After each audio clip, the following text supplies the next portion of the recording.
ভগিনী নিবেদিতার মাতৃরূপা কালী গ্রন্থ থেকে আজকে আমরা পড়ছি কালীর দুই সাধক। রামপ্রসাদ। মহাজীবনের ভাষ্য করতে মহত্ব শব্দটি ব্যবহার করা হয়। কোনো কোনো মানুষের সমগ্র জীবনটি মনে হয় যেন বিদেশি ভাষায় অনুদিত কবিতাবলী। প্রতিটি প্রগাঢ় সত্য একটি জীবনের অপেক্ষায় থাকে, যা হবে কি না তার প্রকাশের মাধ্যম স্বরূপ। যখন এরূপ জীবন আবিষ্কৃত হয়, তখনই সেই সত্য সাধারণের বোধগম্য হয়, অন্যথায় তা হয়তো তাদের নিকট অনধিগম্য থাকত। কিন্তু সত্য উপলব্ধির জন্য শব্দ মাধ্যমের প্রয়োজন হয় না, তা উদ্ভাসিত হয় আপন জীবনদ্বীপের মহালোকে। এমন সত্য যা আমাদের দৈনন্দিন জীবনের সঙ্গে ওতপ্রোত, কিন্তু ভাষায় প্রকাশ করিনি কখনো আপন মনেও, তা যখন অপরের দ্বারা উচ্চারিত হয়, একমাত্র তাকেই দিব্য উন্মোচন বলে স্বীকৃতি জানাই। আমাদের আপন বক্তব্য নিজেদের কাছে নিতান্তই সাধারণ ঠেকে এবং যা আমাদের আয়ত্তের বাইরে তা অবদ্ধই থেকে যায়। সুতরাং ক্রান্তদর্শী কবি যখন সত্যের ভাষ্যকার, তখন তিনি জগৎ সমক্ষে ঘোষণা করেন সেই সকল বিষয় যা তাঁর প্রত্যক্ষ অনুভূত। সত্যের বার্তাবাহকদের চরিত্রে আমরা এই লক্ষণটি খুঁজে পেতে চেষ্টা করি, তিনি সাধারণের ভাষায় কথা বলছেন কি না।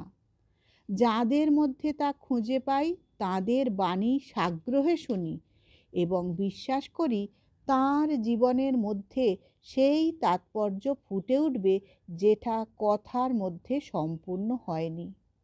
সন্তরাই হলেন শ্রেষ্ঠ কবি। লোকের মনোরঞ্জনের জন্য প্রেম, দুঃখ আর বীরত্বের উজ্জ্বল অংশগুলি গ্রথিত করে যে সকল রত্ন খচিত ভাষায় উপস্থাপনা করা তাদের দায় নয়। তিনি সমগ্র জীবনকে তার প্রধান উপাদান পাণ্ডুরতা ও মলিনতা সহ তার অন্ধকারতম এবং উজ্জ্বলতম দিকগুলি সহ গ্রহণ করেন। তিনি সে সকলের উপর এক নতুন আলোক সম্পাত করেন, যতক্ষণ পর্যন্ত না যে জীবনে বহু দুঃখ পেয়েছে তার কাছেও তা গ্রহণযোগ্য হয়।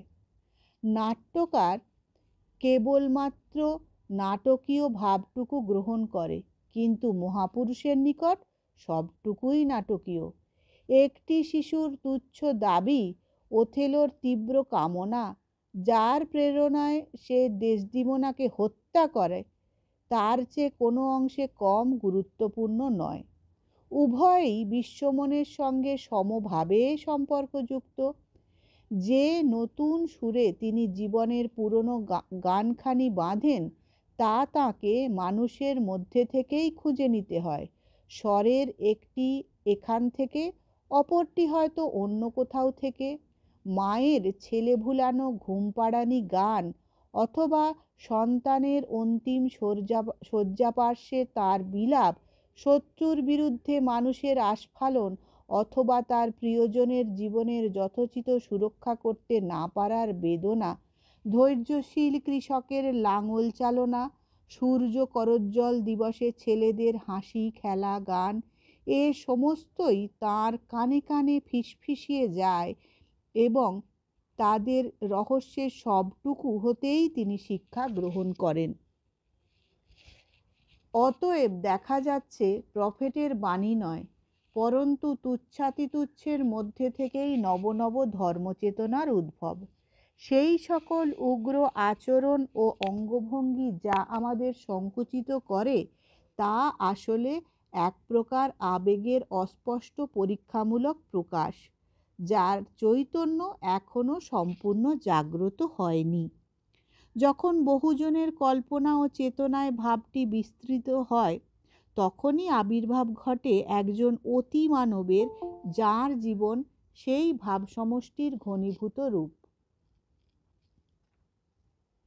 তিনি সকলের আচার্য বা শিক্ষক রূপে গণ্য হন, কারণ তিনি হন সমষ্টি জীবনের ভাষ্যকার এবং তিনি তাদের অব্যক্ত প্রকাশ বাসনাকে নিজ জীবনে রূপায়িত করেন। তিনি যদি তরঙ্গের চূড়ামণি হন, এই অগণিত জনতা হলো সেই তরঙ্গ। এইভাবেই বাঙালির জাতীয় জীবন হতে উদয় হয়েছিল মাতৃভাবের মহাকবি রামপ্রসাদের।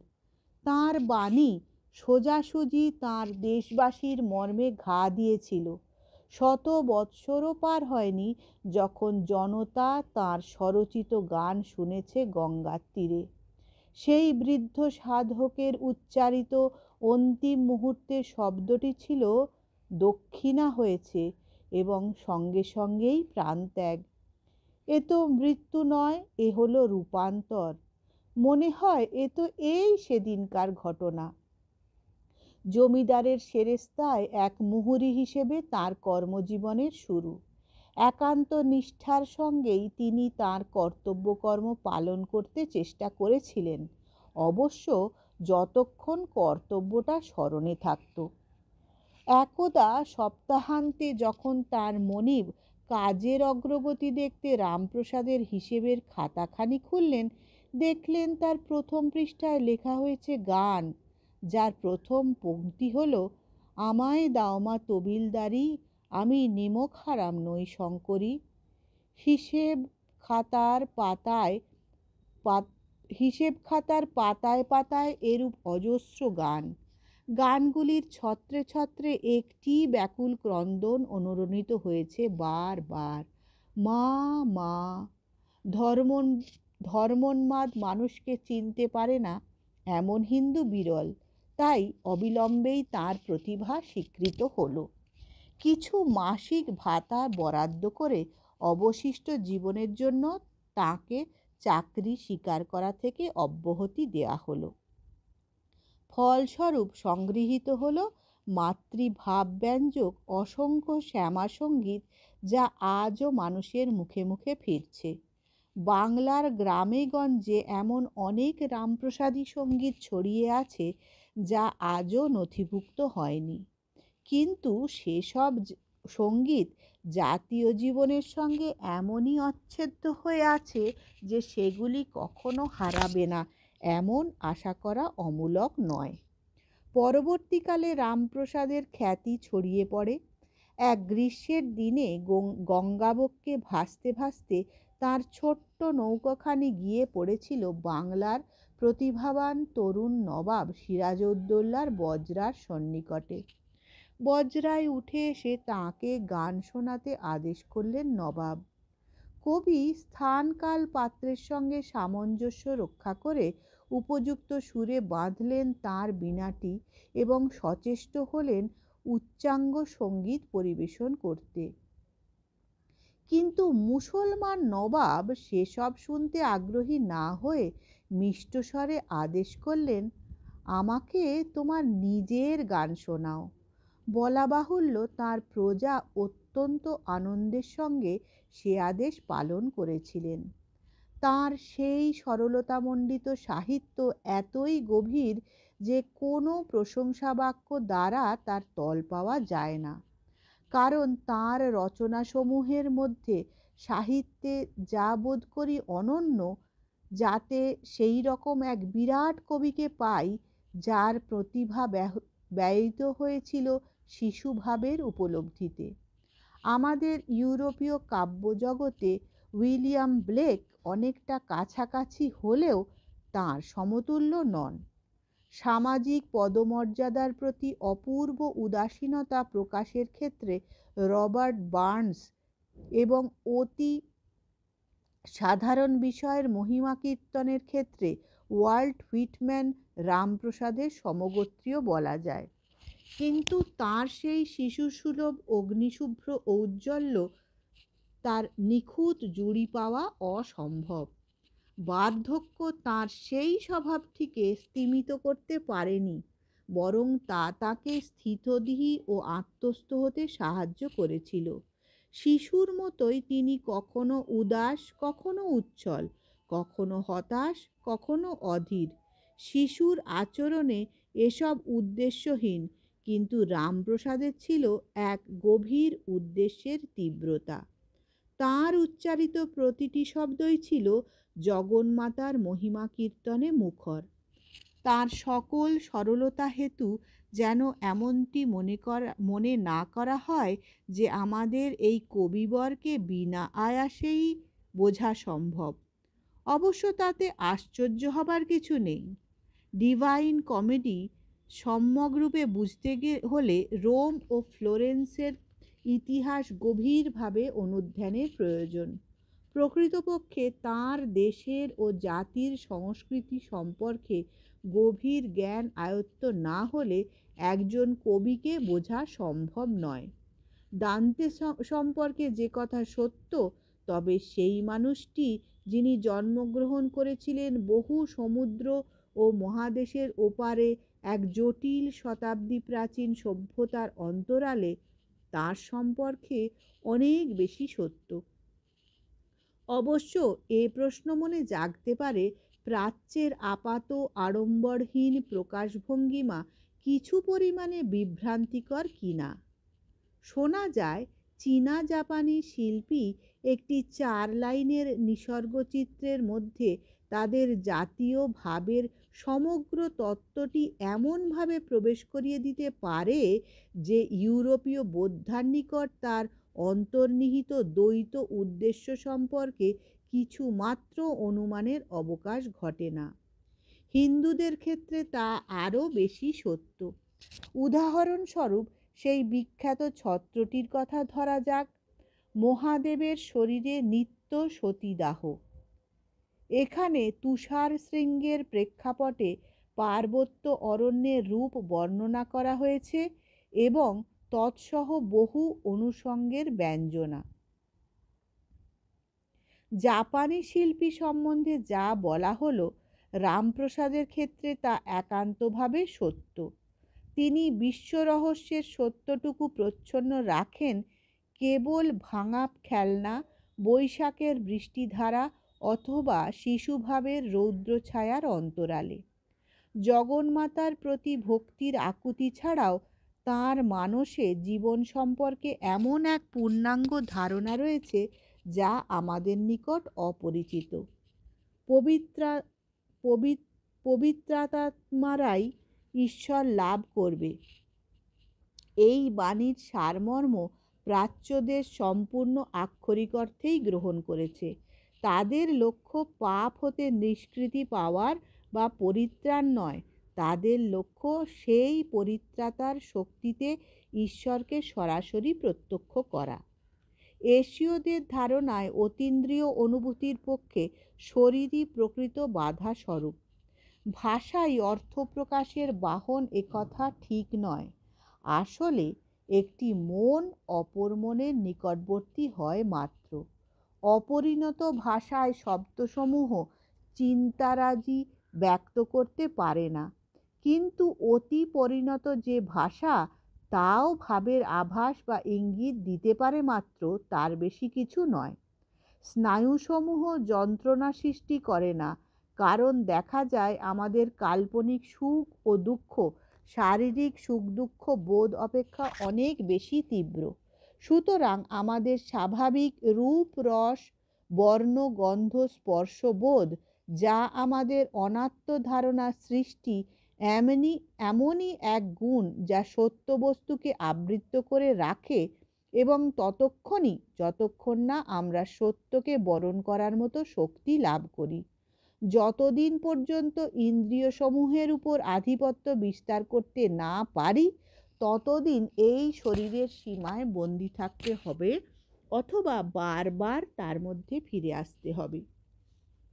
সীমার বাঁধ যখন ভাঙে, যখন আমাদের সত্তার প্রতিটি অণু পরমাণুতে চেতনার জাগরণ ঘটে এবং সমগ্র অন্তরাত্মা জ্ঞান লাভের প্রচণ্ড প্রয়াসে একাগ্র হয়, সে জ্ঞান স্বাভাবিক ইন্দ্রিয়জ জ্ঞান নয়, তা হলো প্রত্যক্ষ পরম জ্ঞান। তখন আমরা কি দেখি? তখন এ যাবৎ চক্ষু কর্ণ প্রভৃতি সহায়ে যা বহু বলে দেখেছিলাম, তাই এক বলে বোধ হয়। এবং সেই এক পরমেশ্বর। প্রাচ্য ধর্মের পরম লক্ষ্য নির্দিষ্ট হয়েছে, তাই মুক্তিলাভ বা নির্বাণ বা স্বাধীনতা। যিনি পূর্ণতা প্রাপ্ত হয়েছেন তিনি সকল ইন্দ্রিয়ের বন্ধন হতে মুক্তি পেয়েছেন। স্বেচ্ছায় তিনি তাদের অধীন হতে পারেন, কিন্তু তাদের দাস কদাপি নন। অজ্ঞানরূপ নিদ্রা থেকে মুক্তি পেয়ে চিরকালের জন্য তিনি জাগ্রত হয়েছেন। রামপ্রসাদ গেয়েছেন, যে দেশে রজনী নাই সেই দেশের এক লোক পেয়েছি। আমার কিবা দিবা কিবা সন্ধ্যা, সন্ধ্যারে বন্ধা জেনেছি। ঘুম ভেঙেছে আর কি ঘুমাই, যোগে জাগে জেগে আছি। যোগ নিদ্রা তারে দিয়ে মা ঘুমেরে ঘুম পাড়ায়েছি। নুপুরে মিশায়ে তাল সেই তালের এক গীত শিখেছি। তাধ্রিম তাধ্রিম বাজছে সে তাল, নিমিরে ওস্তাদ করেছি। প্রসাদ বলে ভুক্তি মুক্তি উভয়ে মাথায় রেখেছি। আমি কালী ব্রহ্ম জেনে মর্ম, ধর্মাধর্ম সব ছেড়েছি। রামপ্রসাদী গানের প্রধান বিষয় হলো তার মা। মা ডাকে তিনি আদর্শ সন্তান। ভাবতে অবাক লাগে, কেমন করে 150 বছর আগে এক বিখ্যাত ভারতীয় সঙ্গীতজ্ঞ সাধক শিশু মন গভীরভাবে অনুধ্যান করেছিলেন এবং নিজের অজান্তেই কখন তাদের প্রতিটি ভাবের সঙ্গে একাত্ম হয়ে পড়েছিলেন। কিন্তু সক্রোধ অভিমান ফুঁসে ওঠে গোপন আশাভঙ্গের বেদনায়। তার সঙ্গে যুক্ত হয় সরস অধীরতা। মা তার নিশ্চয়ই মরেছেন, নচেৎ কোনো জীবিত মা তার পুত্রের কান্না শুনেও এতদিন চুপ করে থাকতে পারে? তিনি তার মায়ের কুশপুত্তলিকা দাহ করে বেরিয়ে পড়বেন সংসার ছেড়ে চিরদিনের তরে। কেন মিছে মা মা করো, মায়ের দেখা পাবে নাই? থাকিলে আসি দেখা দিত, সর্বনাশী বেঁচে নাই। বিমাতার তীরে গিয়ে কুশপুত্তল দাহাইয়ে অশৌচান্ত পিণ্ড দিয়ে কালা শৌচে কাশি যাই। কিন্তু যখন সত্য সত্যই তীর্থযাত্রার কথা উঠল, তখন নিজেই তার বিরুদ্ধে অপূর্ব জ্ঞানগর্ভ যুক্তি খাড়া করলেন। দুষ্টু ছেলে মাকে ছেড়ে না যাবার অছিলায় আত্মপক্ষ সমর্থন করে কারণ দর্শালেন, সন্দেহ চালিত করে সন্দেহের পথে এবং ভ্রুকুটি পরিণত হয়ে প্রতিরোধে। আর কাজ কি আমার কাশী, মায়ের পদতলে পড়ে আছে গয়া গঙ্গা বারাণসী। কাশীতে মোলেই মুক্তি, এ বটে শিবের উক্তি। ওরে সকলের মূল ভক্তি, মুক্তি হয় মন তাঁর দাসী। নির্বাণে কি আছে ফল, জলেতে মিশায়ে জল। ওরে চিনি হওয়া ভালো নয় মন, চিনি খেতে ভালোবাসি। শেষের 2 ছত্রে কি অপূর্ব আলোকোচ্ছ্বাস! কৃষকের সহজাত চতুর বুদ্ধি আর মহাকবির অন্তর্দৃষ্টির যুগ্ম সম্মিলন। অতি সূক্ষ্ম আবেগের প্রকাশ এবং নির্বিকল্প সমাধির নিম্নস্তরে অবস্থানের আনন্দ, সেই সঙ্গে এক নিঃশ্বাসে ব্যক্ত হয়েছে আস্তিত্বের গূঢ় রহস্য। ঘুড়ি ওড়ানোর গানটি অনুপমের চেয়ে অনুপম। শিশু চায় মাও তার সঙ্গে তার খেলনা নিয়ে খেলা করুক। সব মাই তা করে থাকেন, সুতরাং এবার কালী হয়েছেন খেলার সাথী। তার খেলনা ভারতীয় ঘুড়ি, আর তা উড়ানোর সুতো কাঁচের গুঁড়ো দিয়ে মাঞ্জা দেওয়া, যাতে তা অন্য ঘুড়ির সুতো কাটতে পারে। কিন্তু মাকে খেলার সাথী পেয়ে ছেলে এমনই আত্মহারা যে সে খেলা ভুলে দূরে সরে গিয়ে তার দিকে চেয়ে থাকে, আনন্দ গভীর দৃষ্টি মেলে। আর তার কণ্ঠে বেজে ওঠে গান। তার দৃষ্টিতে এ এক জীবনলীলার অনুকল্প তার সামনে ঘটে যাচ্ছে। কেটে যাওয়া ঘুড়ি মুক্তি পাওয়া জীব, এবং মা হাসতে হাসতে খেলেই চলেন, যেন তিনি জানেনই না এসব ছায়াবাজি। শ্যামামা উড়াচ্ছে ঘুড়ি ভবসংসার বাজার মাঝে, ঘুড়ির লক্ষ্যে দু একটা কাটে, হেসে দাও মা হাত চাপড়ি। আবার কিছুই নাই, তবু শিশু কবি রহস্য করে মায়ের সঙ্গে লুকোচুরি খেলছেন, যেমনটি শিশু খেলতে ভালোবাসে। মন কি তত্ত্ব করো তাঁরে, যেন উন্মত্ত আধার ঘরে, স্বরদর্শনে না পায় দর্শন, আগম নিগম তন্ত্রসারে, প্রসাদ বলে মাতৃভাবে, আমি তত্ত্ব করি যাঁরে, সেটা চাতর কি ভাঙবো হাঁড়ি, বোঝ না রে মন ঠারে ঠোরে। অন্তত একটিমাত্র তুলনায় দেখি যেখানে কবি আর শিশু নেই, সে নিজেকে সম্বোধন করে বলছে, ডুব দে রে মন কালী বলে, সেই রূপসাগরে যেখান হতে সে তুলে আনবে অপূর্ব সব মণিমাণিক্য। কোমলভাবে অর্চনার শিল্পী রীতি সম্পর্কে এই পর্যন্ত। হিন্দুদের নিকট কবির এই মায়ের সঙ্গে অন্তরঙ্গতা সম্পর্কে তাকে কেবলমাত্র প্রিয় ও মহানই করে তোলেনি, পরম ভক্তরূপেও তিনি গণ্য হয়েছেন। এটি প্রমাণ করে সেন্ট তেরেসার সেই তিরস্কার বাণী, যে সমস্ত বস্তু ও মানুষ আমরা নিত্যই দেখে থাকি, তার চেয়ে তার কাছে অনেক বেশি সত্য ভগবান। ভগবানের এত ঘনিষ্ঠ এই যে আত্মা, তা কি সেই শিশু নয় যাকে খ্রিস্টের ক্রোড়ে স্থাপন করা হলে তিনি বলেছিলেন, স্বর্গরাজ্য এদেরই নিয়ে? রামকৃষ্ণ রামপ্রসাদের মতো ঈশ্বরাকতির ব্যাখ্যাকার রূপে নয়, মানব সন্তানের জন্য বিশ্বমাতার অবতাররূপী শ্রী রামকৃষ্ণ পরমহংসের পদতলে প্রণত হয়ে তাঁর কথা এবার আরম্ভ করব। অল্প দিন হলো তিনি আমাদের মধ্য হতে অন্তর্হিত হয়েছেন। কলকাতার সন্নিকটে দক্ষিণেশ্বর মন্দির উদ্যানে তাঁর শিক্ষাদান স্তব্ধ হবার পরে 20 বছরও অতিক্রান্ত হয়নি।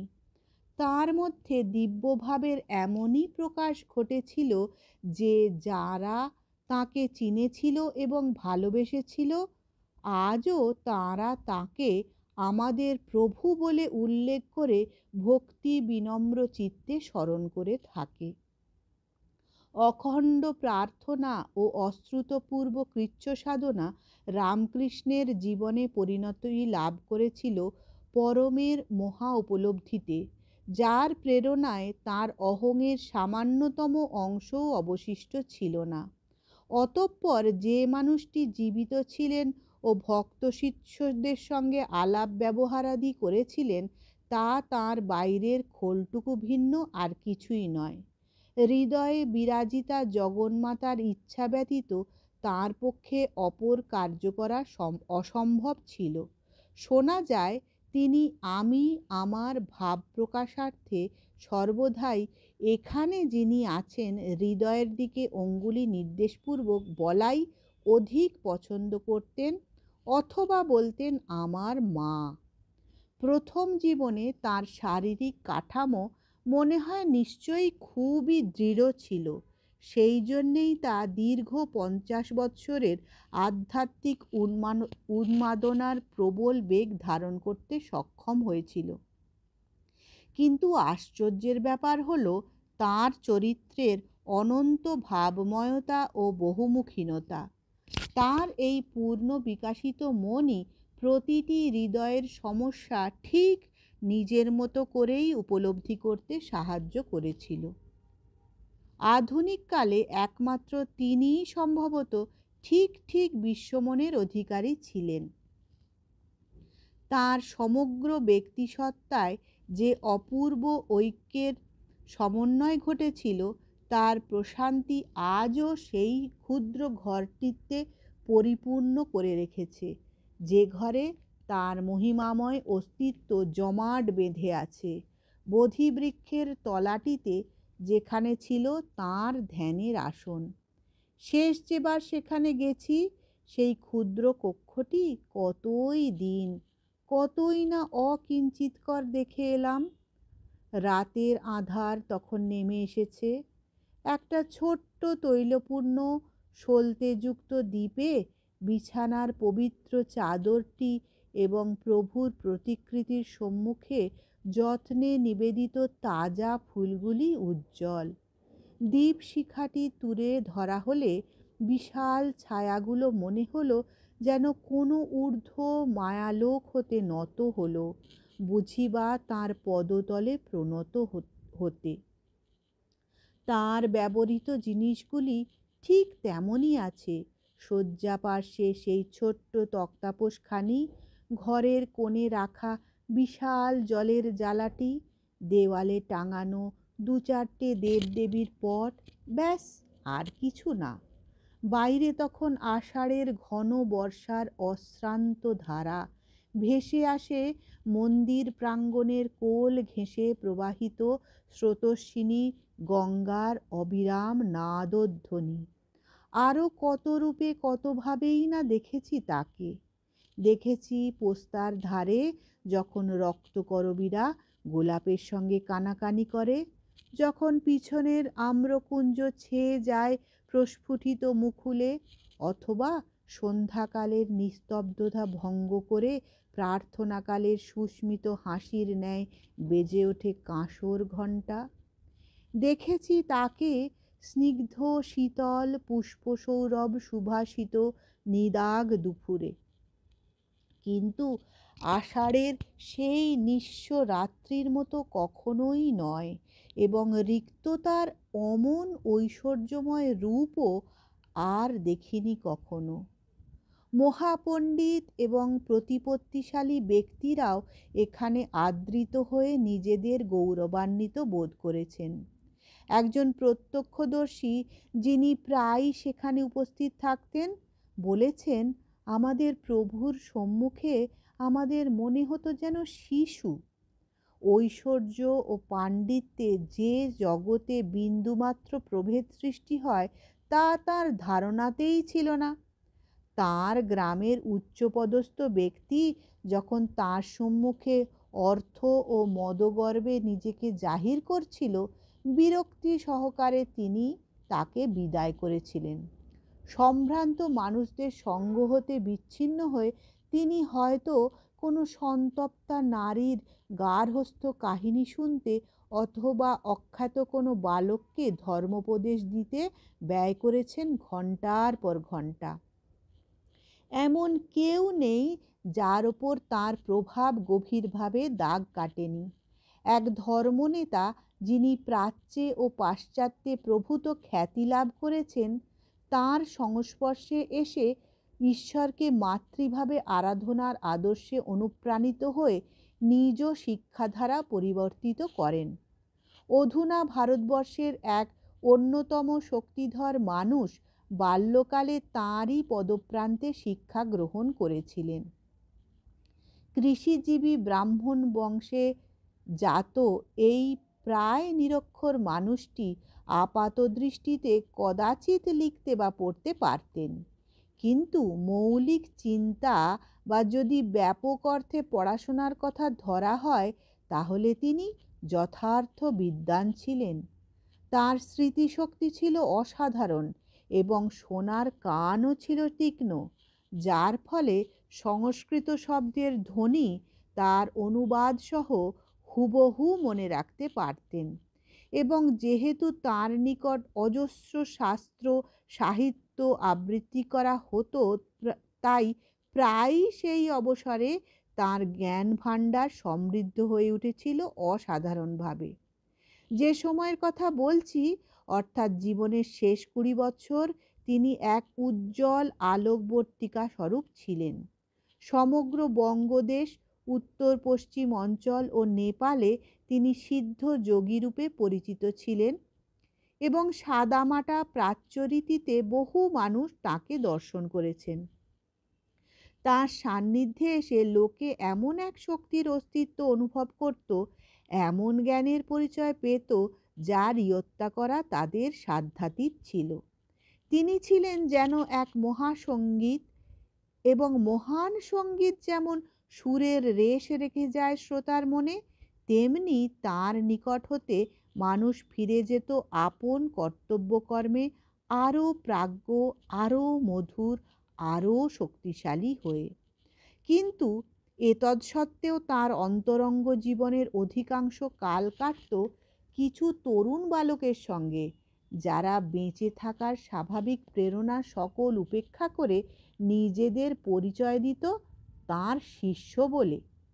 এই পার্শ্বদের কেউ না কেউ সর্বদাই তাঁর সেবার জন্য কাছে থাকত, এমনকি কেউ কেউ দিনের পর দিন, মাসের পর মাস। অনেকেই নেহাত বালক ছিল, সুতরাং এটা খুবই সঙ্গত তাদের দলবদ্ধ জীবনের দিনগুলির একটা বড় অংশ কাটত রঙ্গরসে।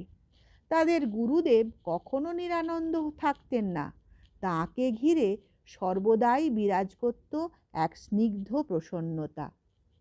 অবশ্য এই পরিবেশের ছেদ ঘটত মুহুর্মুহু সমাধি ও তৎপরবর্তী অপূর্ব ভাবোদ্দীপনার জোয়ারে। শেষ রাতে তিনি তাদের জাগাতে কানের কাছে আবৃত্তি করতেন, ইয়া নিশা সর্বভূতানাং তস্যাং জাগর্তি সংযমী, এবং তাদের নিদ্রাভঙ্গ করে পাঠাতেন তারার আলোয় ধ্যান করতে। এই বালকদের কতদিন কেটেছে পঞ্চবটির বাগানে হাস্য পরিহাসে চড়ুইভাতি করে, তাঁর স্বহস্তে লাগানো মাধবীলতায় দোল খেয়ে। এমনি করে জীবন স্রোত বয়ে গেছে দিনের পর দিন, আপাত উদ্দেশ্যহীন অথবা পরিকল্পনাবিহীন। কিন্তু তারই অন্তরালে কিছু মহৎ আদর্শের শিকড় প্রথিত হচ্ছিল সকলের অগোচরে। তাঁর সিদ্ধিলাভের পূর্ববর্তী উদগ্র সাধন সংগ্রামের ইতস্তত বিক্ষিপ্ত কাহিনীগুলি তাদের জ্ঞানের ভিত্তি গড়ে তুলছিল। তারা লক্ষ্য করছিল তাঁর লোক ব্যবহার, এবং সর্বোপরি তারা এই সত্যের মহাসাগরে অবগাহন করছিল যেখানে তাঁর ছিল অবাধ ও নিরন্তর গতায়াত। সকল শিক্ষার শ্রেষ্ঠ শিক্ষা কি এটাই নয় যে শিক্ষার্থীকে সত্যের সারটুকু সম্পর্কে সচেতন করে তা কার্যে পরিণত করার ভার তার উপরই ছেড়ে দেওয়া, যেমন বীজ হতে বিকশিত হয় চারাগাছ? একটি বিষয় অন্তত একথা ঠিক যে আমাদের উপর যে অনুজ্ঞা চাপিয়ে দেওয়া হয় তা হয়ে উঠতে পারে বাহ্যিক, কিন্তু যে নিয়ম নীতি নিজেরাই সৃষ্টি করি তা হয় জীবনের অঙ্গীভূত। প্রাচীন ভারতবর্ষে বিশ্ববিদ্যালয়ের আদর্শ ছিল অরণ্যে গুরুগৃহে বাস ও তাঁর ব্যক্তিত্বের সাক্ষাৎ সংস্পর্শে থেকে জ্ঞান লাভ করা। যে সকল তরুণদের ওপর রামকৃষ্ণ পরমহংস তাঁর মায়ের শিক্ষা তথা উদ্দেশ্য, যা তিনি স্বপ্নেও কখনো নিজের বলে মনে করতেন না, সফল করার ভার অর্পণ করেছিলেন, তারা অধিকাংশই স্থানীয় কলেজের স্নাতক এবং সে যুগের ধারা অনুযায়ী গভীরভাবে অনেকে পাশ্চাত্য ধর্ম ও সংস্কৃতির অনুরাগী। আজকের তুলনায় তারা খ্রিস্ট ধর্মের অনেক ঘনিষ্ঠ ছিলেন। সেই ধর্মের পবিত্রতা ও মানবতাবাদের আদর্শ তাদের হৃদয় স্পর্শ করেছিল এবং নিউ টেস্টামেন্টের প্রতি ছিল তাদের আন্তরিক প্রীতি। পাশ্চাত্য প্রভাবে তাদের মনে স্বদেশপ্রেমের প্রেরণা জাগ্রত হয়েছিল, যা হিন্দু স্বভাবে প্রায় অজ্ঞাতই ছিল। ইউরোপীয় রুচি ও জীবনযাত্রা পদ্ধতি গ্রহণ করে শ্রেষ্ঠ হবার আকাঙ্ক্ষা তাদের পেয়ে বসেছিল। সর্বোপরি তাদের একটি ধারণা হয়েছিল যে ভারত তার পৌত্তলিকতার জন্য হীন দশা প্রাপ্ত হয়েছে, সুতরাং নিজেদের যা কিছু আছে, প্রতিটি মূর্তি, কুসংস্কারের প্রতিটি স্মারকচিহ্ন প্রভৃতি সকলই ধূলিসাৎ করে দেওয়াতেই, এবং বর্ণাশ্রম প্রথা, পর্দা প্রথা প্রভৃতি যা কিছু ভারতবর্ষের জাতীয় বৈশিষ্ট্য স্বরূপ তা থেকে মুক্ত করাই কর্তব্য বলে মনে করত। মোটের উপর সে যুগের ভারতবর্ষে বিশ্ববিদ্যালয়ে শিক্ষাপ্রাপ্ত উজ্জ্বলতম জ্যোতিষ্কদের মানসিকতা এইভাবেই গড়ে উঠেছিল এবং রামকৃষ্ণের শিষ্যরা ছিল তাদের অন্যতম। অকস্মাৎ তারা হিন্দু ধারার প্রাচীন রক্ষণশীল এই পরমহংসের সাক্ষাৎ মুখোমুখি হন। নিরীহ নিরহংকারী আনন্দময় এই পুরুষটি প্রায় নগ্ন অবস্থায় বাস করেন এক মন্দির উদ্যানে। ইংরেজ জাতি সম্পর্কে তিনি জ্ঞাত যে তারা সাগর পারের এক অদ্ভুত জীব। এমন এক বৃদ্ধ মানুষ সেই নব্য যুবকদের এমনই সম্মোহিত করেছিল যে তারা সে অবস্থায় না পারছিল ব্যাখ্যা করতে, না পারছিল তাকে উড়িয়ে দিতে। তার নিখুঁত আন্তরিকতা এবং পরম পবিত্রতা তাদের তরুণ মনকে স্পর্শ করেছিল, কিন্তু তাঁর বিচার বুদ্ধির বিরুদ্ধে কেউ কেউ প্রবলভাবে রুখে দাঁড়িয়েছিল। অনেক কাল পরে তাদের একজন স্বীকার করেছিল, আমি তার মধ্যে এমন কিছুর অন্বেষণে ছিলাম যা তার পবিত্রতার প্রমাণস্বরূপ। দীর্ঘ 6 বৎসর লেগেছিল আমার এটি বুঝতে যে তিনি পবিত্র ছিলেন না, তিনি ছিলেন পবিত্রতা স্বয়ং। বাইবেল সম্পর্কে তিনি তাদের কাছ থেকে যেটুকু শুনেছিলেন তা তাঁকে খুশি করেছিল। খ্রিস্টান ধর্মের একটা হাওয়া উঠেছিল সে যুগে, কিন্তু তাদের আসার অনেক কাল আগেই তাঁর যিশুর প্রতি প্রেম জন্মেছিল এবং তাঁর পূজাও তিনি করেছিলেন। কিন্তু তার জন্যে তাঁর কালীভক্তির কিছুমাত্র হানি ঘটেনি। যেমন চিনি দিয়ে নানা রকম পশু পাখির মণ্ডা তৈরি হয়, তেমনি তিনি বলতেন এক জগন্মাতাই বিভিন্ন যুগে ভিন্ন ভিন্ন নাম ও রূপে পূজিতা হন। নানা মত হলো কেবল সেই পরমে পৌঁছবার এক একটা পথ। ভারতবর্ষে কালী পূজায় মাত্র পশু বলি দেবার বিধান আছে। সেই আচার ইহুদিদের প্রায়শ্চিত্ত জাতীয় ব্যাপার হতে সম্পূর্ণ ভিন্ন। এর পিছনে পাপ স্খলনের জন্য ক্ষতিপূরণ দেওয়ারূপ মনোভাব মোটেই নেই। বলিদানের প্রকৃত তাৎপর্য হল জগন্মাতার আশীর্বাদাকাঙ্ক্ষায় ও তাঁর প্রীতি সাধনের জন্য মাংস সর্বপ্রথম তাঁকে নিবেদন করা। নিষ্ঠাবান হিন্দু, সে শাক্ত হোক বা অপর কেউ, এইরূপ উৎসর্গীকৃত মাংস ভিন্ন অপর বৃথা মাংস গ্রহণ করে না। কিন্তু ইঙ্গ ভারতীয় সম্প্রদায়, যারা তাদের আপন রক্ষণশীল ভ্রাতাদের চেয়ে অধিক পরিমাণে মাংসাহার করে থাকে, হিন্দুদের এই বাহ্যিক অনুষ্ঠানটির প্রতি মাত্রাধিক গুরুত্ব আরোপ করে উক্ত সম্প্রদায় বিশেষকে মহা আতঙ্কের চক্ষে দেখে এবং সামগ্রিকভাবে পৌত্তলিকতাবাদের বিরুদ্ধে সমালোচনায় মুখর হয়। গুরুর জগন্মাতা সম্পর্কে এমনই বিরূপ ধারণা নিয়ে তাঁর শিষ্যেরা উপস্থিত হয়েছিলেন। কিন্তু কেবল কালী বলেই নয়, ভারতবর্ষে এমন কোনো দেবদেবী ছিলেন না যাকে তিনি পূজার্ঘ্য নিবেদন করেননি বা ভালোবাসেননি। এমন কোনো সাধক ছিলেন না যে মদ বা সম্প্রদায়ভুক্তই সাধক হোক, স্বীয় জীবনে যার প্রয়োজনীয়তা অনুভব করেননি এবং যতক্ষণ না সত্য লাভ করেন ততক্ষণ তৎ মতে বা পথে অবিচল থাকতেন। এমন কোনো উপাসনা ভাব দর্শন ছিল না যা তিনি উপলব্ধি করেননি বা যার প্রতি শ্রদ্ধা সম্পন্ন হননি। শুধু তাই নয়, জ্ঞান বিজ্ঞানের ক্ষেত্রে সে সকলের স্বকীয়তাও তিনি স্বীকার করেছেন।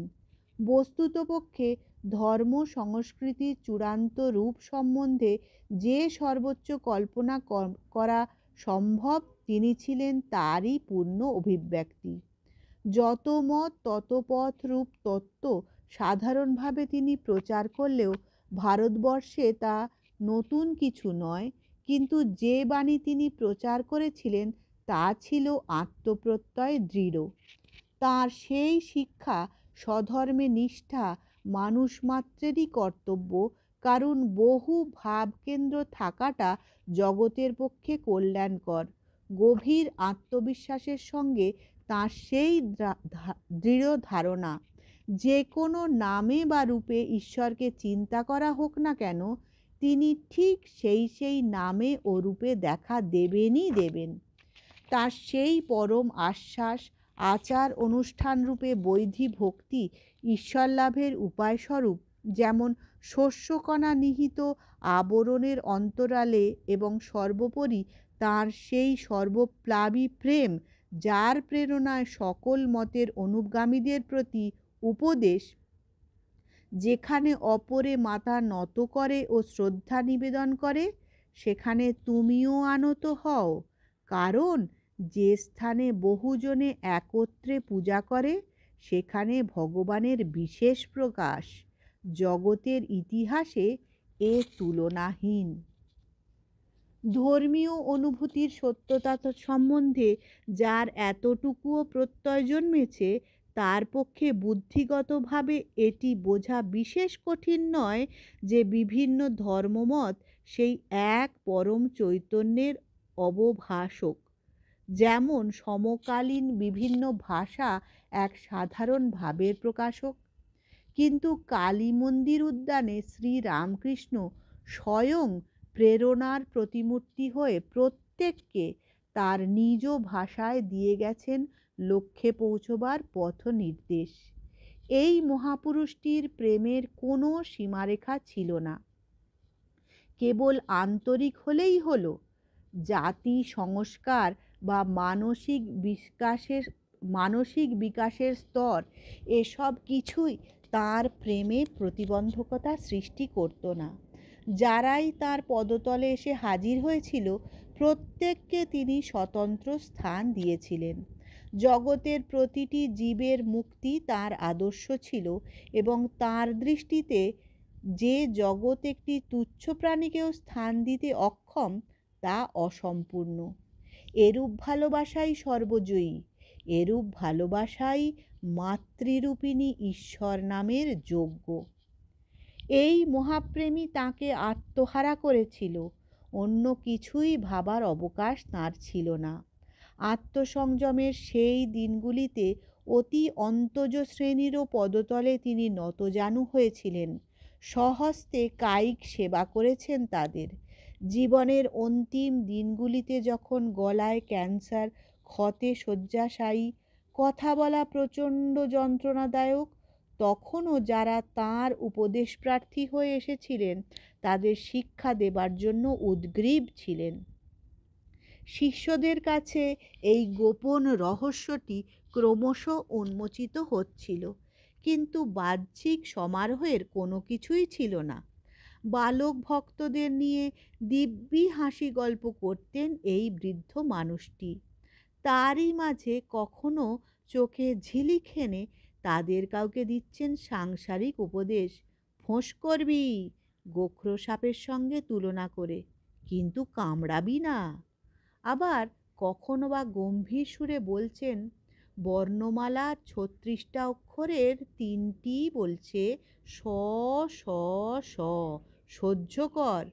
প্রত্যেকটি খুঁটিনাটি হতে তিনি শিক্ষা গ্রহণ করেছিলেন, তা সে স্থানীয় গ্রাম্য উপকথাই হোক বা অশিক্ষিত জনের অল্প কুসংস্কারই হোক। রামকৃষ্ণের দৃষ্টিতে প্রতিটি মানুষই অগাধ জ্ঞান সমুদ্র, যার গভীরে আছে রূপকথার পরশ পাথর। কেবল তার এইটুকু কর্তব্য, সে পরশমণিটি ঈশ্বরের পাদপদ্মে স্পর্শ করে নেওয়া, এবং তাহলেই তার যা কিছু আছে সকলই পরিণত হবে সোনায়। ছোটোখাটো ঘটনা তা যতই তুচ্ছ হোক না কেন, সে সমস্তই তার মন্তব্যের বিষয় হতো, এবং প্রায়শই তাই প্রখর জ্ঞানদীপ্ত। এমনকি অর্ধসিদ্ধ আনাজও তার উপমার বিষয় হতো। সাধকের অসম্পূর্ণতা এই অর্ধসিদ্ধ সবজির মতোই অসিদ্ধ, কঠিন, অর্থাৎ যা নমনীয় ও কোমল নয়। ঘণ্টার ধ্বনি, যা স্থানীয় মন্দির হতে শোনা যায় এবং ক্রমে ক্ষীণ হতে হতে একটি মাত্র কম্পনে পরিণত হয়ে সব শেষে লয় পায়, তা তা তাঁকে মনে করিয়ে দিত ভগবান রূপময়, আবার অরূপ, আবার তিনি সকলেরও পার। এছাড়া তাঁর বুদ্ধি শানিত, রঙ্গরসও ছিল। সেই লোকটির প্রতি পরিহাসে তিনি হয়তো মুখর হয়ে উঠতেন, যে প্রবল বৈরাগ্য সত্ত্বেও স্ত্রীকে দান ধ্যানে একটু কম করাতে বাধা দেয়নি। পৃথিবীর কোনো ঋষিভাবই তাঁকে হাস্যপরিহাস থেকে বিরত করতে পারত না। আরও এক ব্যাপার হলো, কথা বলতে বলতে তার অন্তর গভীরে কোনো একটা শক্তি জাগরিত হতো, যার ফলে তার মুখমণ্ডল অদ্ভুত জ্যোতির্ময় হয়ে উঠত। তার মধ্যে এক দিব্য ভাবাবেশ ঘটত এবং দিব্য দৃষ্টিতে তখন জগন্মাতাকে চাক্ষুষ করতেন। ভক্ত শিষ্যেরা সেই আবিষ্ট অবস্থা গভীর বিস্ময়ের সঙ্গে লক্ষ্য করত। এইভাবে দিনের পর দিন সেই শিষ্যমণ্ডলীর জীবনের জমি তৈরি হয়েছিল উজ্জ্বল বৈরাগ্য ও প্রেমের ঠাস বুননে।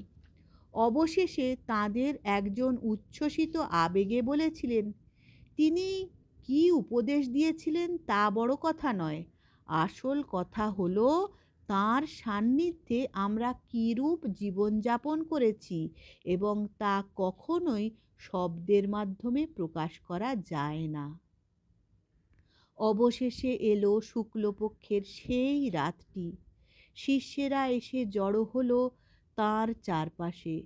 তাদের সমবেত দৃষ্টির সম্মুখে তাঁর আত্মা নিষ্ক্রান্ত হয়ে চলে গেল সেই অপার শান্তি রাজ্যে, যেখান হতে আর তা ফিরে আসবে না।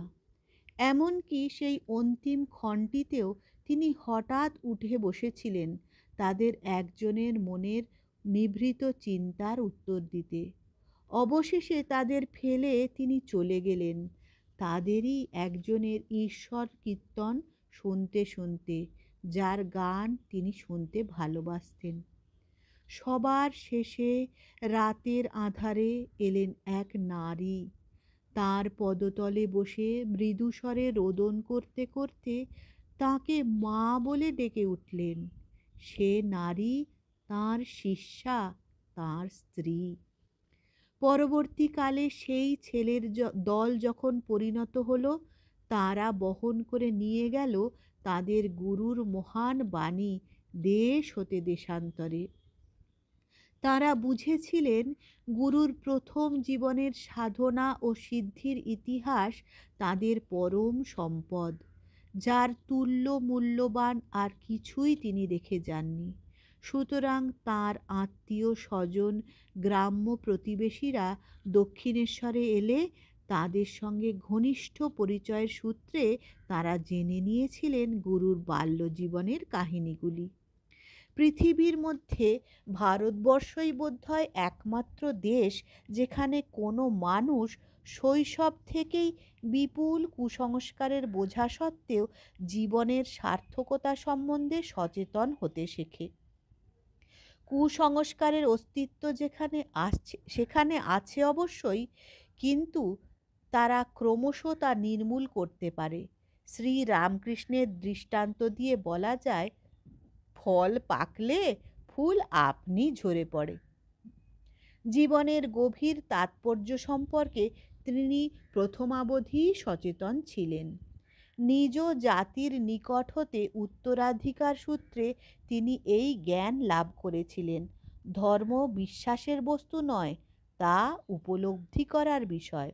সম্পদরূপী দেবতার ভজনায় তিনি বীতশ্রদ্ধ ছিলেন এবং বাল্যকালেই ঈশ্বরের মাধুর্য উপভোগ করতে সচেষ্ট হয়েছিলেন।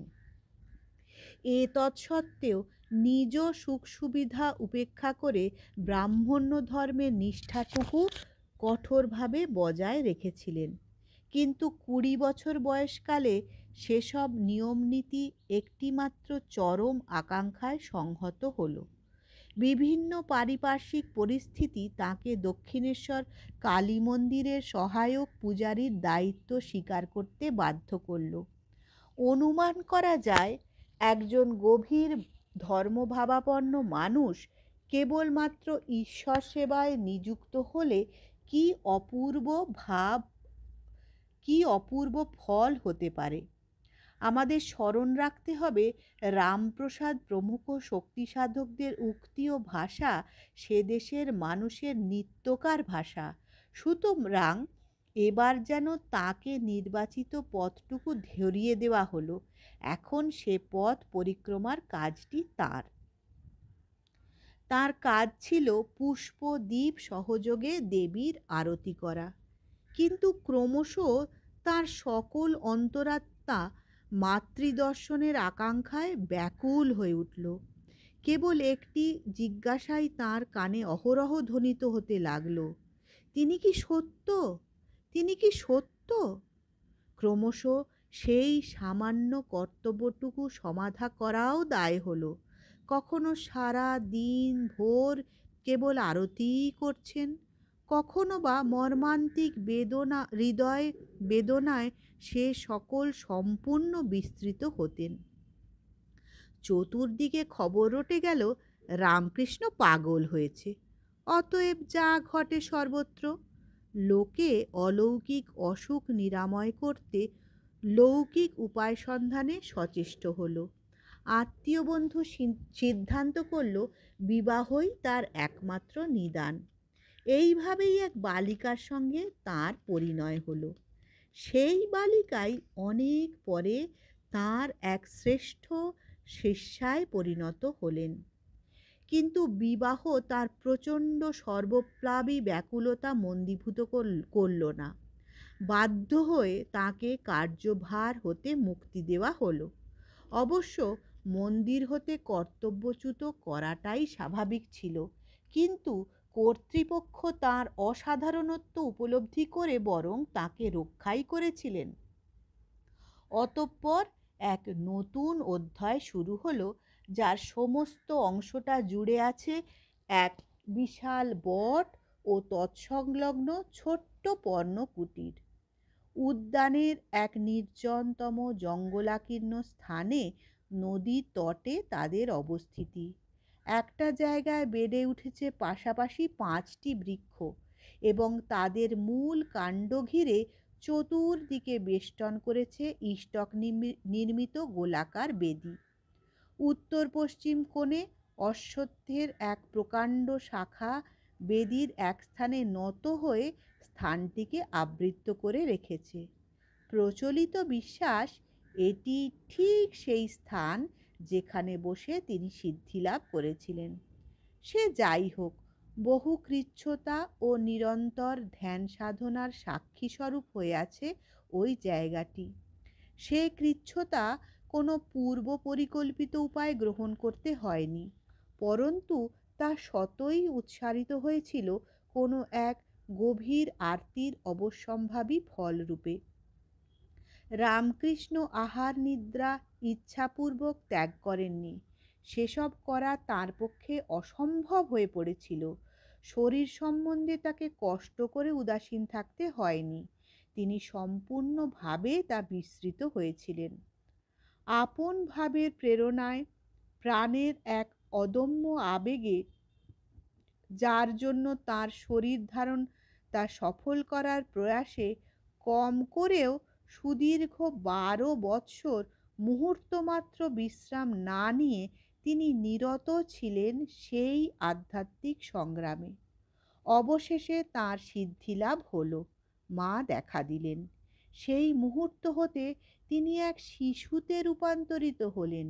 মায়ের কোল লাভ করে তৃপ্ত হলেন। মনের কোনো জন্মগত সংস্কার হতে মুক্তি পেতে তিনি এক চমৎকার উপায় আবিষ্কার করেছিলেন। তিনি সংস্কারজাত সেই বিষয়টির এক স্থূল রূপ গ্রহণ করে তার সঙ্গে যুদ্ধ করতেন। এইভাবে উচ্চবর্ণ সুলভ স্বাভাবিক অহংকার নাশ করতে রাতের পর রাত তিনি ব্রাহ্মণের পক্ষে ঘৃণ্য ভাঙির কাজ করে গেছেন। চিরমিলনের শাশ্বত আনন্দ হতে ক্রমশ স্বাভাবিক অবস্থায় ফিরে এসে তিনি প্রকৃতির প্রতি অনুপরমাণুতে আপন অস্তিত্ব অনুভব করলেন। কিন্তু এতৎসত্ত্বেও তাঁর সূক্ষ্ম অনুভূতিতে ধরা পড়ল মানব জীবনের এমন অনেক বিষয় রয়ে গেছে যা তাঁর কাছে তখনও অনাবিষ্কৃত। সুতরাং নিতান্ত সরল পথেই সেগুলি তাঁর কাছে প্রশ্নের আকারে দেখা দিল। বৈষ্ণব সাধনা, যা তাঁর পক্ষে ক্যাথলিক প্রোটেস্ট্যান্ট বিভেদের সমতুল, থেকে শুরু হলো। তিনি সেই ভাবের সঙ্গে সম্পূর্ণ একাত্ম হয়ে গেলেন। আহার বিহার কথাবার্তা সমস্তই বৈষ্ণব ভক্তের ন্যায় হয়ে গেল এবং তার পরিসমাপ্তি ঘটল কৃষ্ণ ও কালী অভেদ এই তত্ত্বের উপলব্ধিতে। ঠিক একই ব্যাপার হলো ইসলাম ও খ্রিস্ট ধর্ম অনুশীলনান্তে। এ সকল অনুষ্ঠানাদি তিনি করেননি, করেছিল তাঁর হৃদয়ে উচ্ছ্বসিত সেই মহাপ্রেম যাকে তিনি তাঁর মা বলে উল্লেখ করতেন। তিনি বিনয়ী ছিলেন না। মনে হতো রামকৃষ্ণরূপ ব্যক্তির অস্তিত্ব যে কোনো কালে ছিল, এই বোধেরই বিলয় ঘটেছিল তাঁর। অতঃপর হলো এক পরম আশ্চর্য অধ্যায়ের সূচনা। ঈশ্বরকে জানবেন তিনি নারী হয়ে। তার স্বভাবগত সহজাত কোমল বৃত্তি তখনই স্ফুটনোন্মুখ হয়েছিল এবং তার ফলেই তাঁর জীবন ভারতীয় নারীর প্রকৃত মুক্তির কারণরূপে পরিণত হয়েছে। সর্বদাই যা তাঁর রীতি, নিজ অতীত বিস্মৃত হওয়া এবং তদনুযায়ী পরিবেশ সৃষ্টি করা, এক্ষেত্রেও তাই হলো। তিনি নারী জাতির জীবনের খুঁটিনাটি অতি নিখুঁতভাবে আয়ত্তে আনলেন এবং স্ত্রীর গ্রামে গেলেন যাতে তাঁর পরিচিত সখীদের সম্পূর্ণত আপন পরিবেশে পর্যবেক্ষণ করার সুযোগ পান ও তাদের সুখ দুঃখে অংশী হতে পারেন। অবশেষে তিনি জেনে নিশ্চিন্ত হয়েছিলেন যে নারীত্বের সহজ পথেও চরম উপলব্ধি সম্ভব। এখানেই নিশ্চিন্ত রূপে নিহিত রয়েছে তাঁর জীবনের সার সত্যটি। মায়ের ভালোবাসা যেমন তার সকল সন্তানের জন্য অবারিত, অপরে তাদের প্রতি যতই মমতাশূন্য হোক না কেন, তেমনি জগন্মাতার মূর্ত বিগ্রহ শ্রী রামকৃষ্ণ জগতের প্রতিটি জীবের আশ্রয়দাতা। তাদের প্রত্যেককে যথাযোগ্য স্থান দিয়ে তিনি তাদের জীবনের পূর্ণাঙ্গ সমন্বয় সাধন করেছেন। অসীমের অভিমুখী রাজপথের প্রান্তদেশে প্রতিটি গৃহদ্বার উন্মুক্ত, এ এক মহান মতবাদ নয় কি? সেই আহ্বান কি অপরিসীম সান্ত্বনা দেয় না? পৌত্তলিকতার বিরুদ্ধে আর দোষারোপ নয়। যে যেখানেই থাকুক না কেন, তার যতটুকু সামর্থ্য তদনুসারে প্রভুর প্রতি তোমার হৃদয় অর্পণ করো আর দৃষ্টি স্থির রাখো পরম সত্যের অভিমুখে। যে কেউ শ্রী রামকৃষ্ণ সমীপে এসে পৌঁছেছে, ফিরে গেছে প্রচণ্ড সাহস নিয়ে। এ যেন তার শিক্ষার এক পরম অভিজ্ঞান। সেই মহান আচার্য সর্বদাই আগত ব্যক্তির শক্তির মর্ম কেন্দ্রটিতে স্পর্শ করতেন। ফলে স্পর্শধন্য সেই মানুষটি সীমার গণ্ডি ছাড়িয়ে পাখা মেলত অসীমাকাশে। সামাজিক প্রথা বা সাধারণ রীতিনীতির ক্ষেত্রেও তাই তিনি কোনো কিছু ধ্বংস করতে যাননি। নারী পুরুষ নির্বিশেষে তিনি সকলকে শক্তিমান করতে সচেষ্ট হয়েছিলেন। সমাজ সংস্কারক দলের নেতার প্রতি যেমন তাঁর বন্ধুত্বের হাত প্রসারিত ছিল, তেমনি তা প্রসারিত ছিল রঙ্গমঞ্চে ঘৃণিত নটনটীদের প্রতিও। আবার সেই সঙ্গে রক্ষণশীল হিন্দুদের নিকটও তিনি পূজ্য ছিলেন। কিন্তু এ সত্ত্বেও যা কিছু তিনি সম্পাদন করেছেন সে সম্পর্কে সম্পূর্ণ অনবহিত ছিলেন। মনে হয় এক ঐশী প্রেরণায় চালিত হয়ে তিনি শিশুর মতো সব কিছু করেছেন এবং শিশুর মতোই সর্বদাই তা ত্রুটিহীন ছিল। জীবন সম্পর্কে তিনি ছিলেন আত্মতৃপ্ত এবং তা ব্যাখ্যা করার ভার ছেড়ে দিয়েছিলেন অপরের উপর। বহুকাল পূর্বে যৌবনের প্রারম্ভে গুরুগিরি করার বাসনা তার আদৌ ছিল না, কিন্তু সত্যলাভের তীব্র অভিপ্সা তাকে চালিত করেছিল পরম লক্ষ্যে। প্রতিটি নরনারীকে সেই লক্ষ্যে পৌঁছে দেবার উদগ্র আকাঙ্ক্ষাই তাকে নিয়োজিত করেছিল ঈশ্বর প্রাপ্তির প্রতিটি পথ পরিক্রমণ করতে। যতক্ষণ একটি পথও বাকি থাকে ততক্ষণ তাঁর আত্মা কিছুতেই শান্তি লাভ করত না। তিনি কখনো গুরুগিরি করতে চাননি এবং ইতিহাস বলে পরবর্তীকালে কদাপি তিনি নিজেকে গুরু বলে মনে করতেন না। তিনি তার লব্ধ জ্ঞান ছড়িয়ে দিয়েছিলেন দিকে দিগন্তে, যে যার সাধ্য অনুযায়ী তা সংগ্রহ করেছে। তার কাছ থেকে আমাদের শিক্ষা, সংহতি, সৌন্দর্য ও মহত্ব এ সবই ক্রিয়াফল। সে সকলের সঙ্গে আমাদের কোনো সম্পর্ক নেই। আমাদের সম্পর্ক সেই সকল মৌলিক উপাদানের সঙ্গে যা নিকটতম, এবং সেগুলি হল সরলতা, আন্তরিকতা ও কায় মনোবাক্যে ভক্তি। ভারতের প্রাচীন প্রভা যে বৃথা বস্তু নয়, পৃথিবীর কাছে তিনি তার জাজ্বল্যমান প্রমাণ। এই কথা অবশ্য সত্য, অপর কোনো দেশে তাঁর অবতরণ সম্ভব ছিল না, কিন্তু এ কথা সত্য নয় যে তিনি কেবল ভারতাত্মাকেই জাগরিত করেছেন। বস্তুত সমগ্র মানবজাতির অনুভূতি ও ভাবরাশির সংমিশ্রণ ঘটেছিল তাঁর মধ্যে, এবং কালীগত প্রাণ এই শ্রীরামকৃষ্ণই হলেন মানবতার মূর্ত বিগ্রহ। শ্রীরামকৃষ্ণ অর্পণমস্তু।